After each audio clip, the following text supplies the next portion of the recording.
What a great time we're having, yes? Yeah. Whoa! It's such a pleasure to have the opportunity to spend a few minutes with you.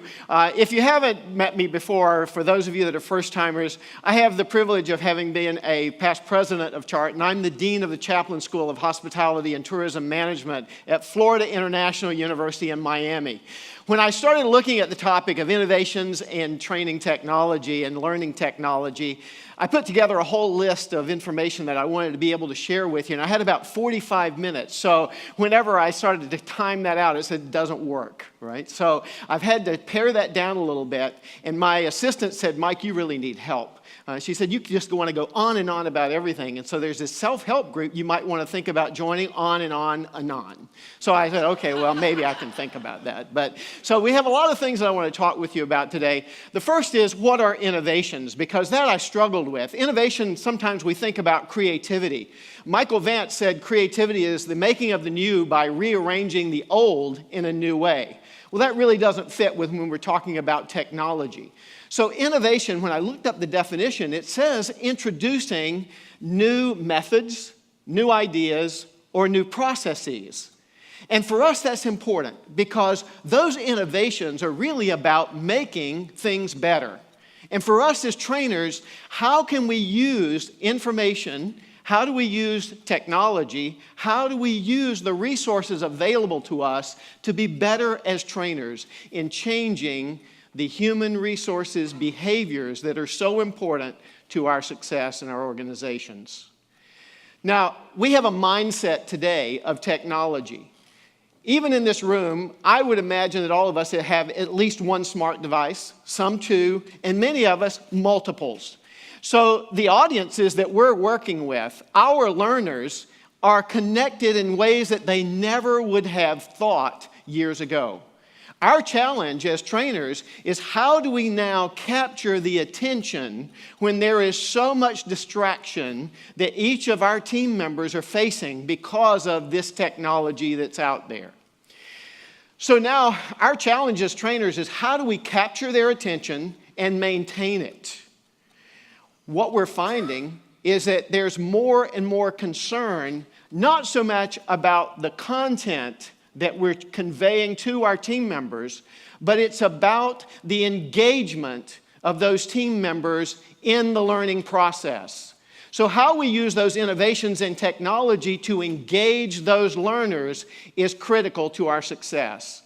In higher education, we face that every day with large numbers of young people.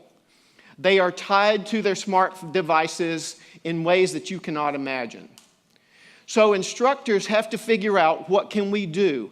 So we've integrated into all aspects of what we do at the school to ensure that we're using the technologies to have students active in the learning process. So what I'd like to do is share with you some of the things that you're going to see on the screen, and all of these integrate innovations in technology.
So as each of you are now beginning to receive graduates that are coming out of universities and colleges around the country and around the world, they're going to have been engaged with these kinds of technologies, and their expectation will be that you will keep them equally engaged in your organizations.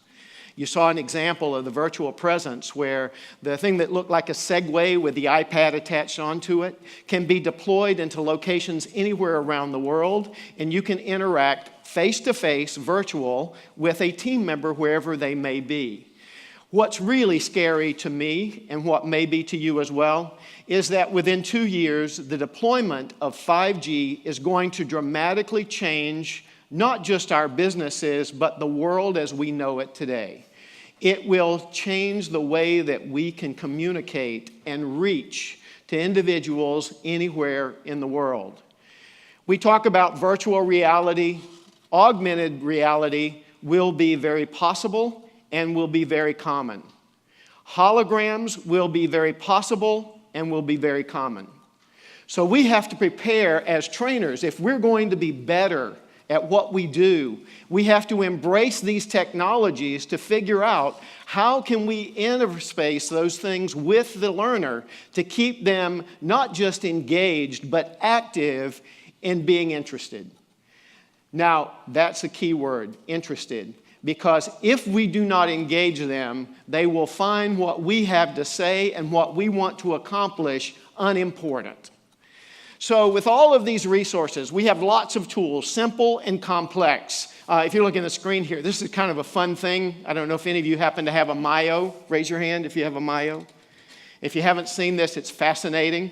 It uses the muscles in your arm to control devices. So you can use this to control a PowerPoint presentation or any equipment that you might have that is connected through Wi-Fi, through RFID or Bluetooth.